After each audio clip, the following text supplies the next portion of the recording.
नमस्कार मंडळी, स्वागत आहे तुमचं स्टोरी विथ मराठी मुलगामध्ये, जिथे प्रत्येक गोष्ट खरी असते, रहस्यमय आणि थोडीशी धक्कादायकसुद्धा असते. इथे तुम्हाला मिळतील अशा काही कथा ज्या ऐकून तुम्ही विचारात पडाल. तर चला आजची ही थरारक गोष्ट जाणून घेऊया. एका व्हेलच्या शरीरात तब्बल 100 वर्षापूर्वीचा भाला सापडला. विश्वास बसतोय का? माझाही बसला नव्हता. 2007मध्ये अलास्कामध्ये शिकाऱ्यांना एक धक्कादायक गोष्ट सापडली. ही साधी वेल नव्हती, ही होती बोव्हेड वेल, जगातील सर्वात जास्त जगणाऱ्या सस्तन प्राण्यांपैकी एक.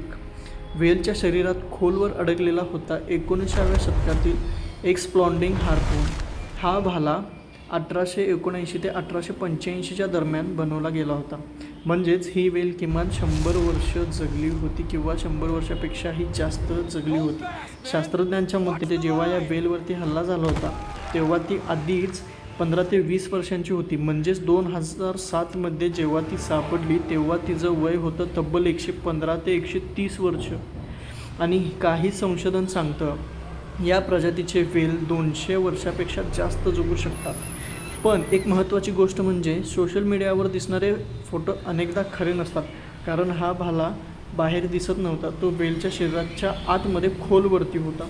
निसर्ग किती रहस्यमय आहे हे अजून एक ताजं उदाहरण आहे. असेच अजून फॅक्ट्स पाहण्यासाठी फॉलो करायला विसरू नका. जय हिंद, जय महाराष्ट्र.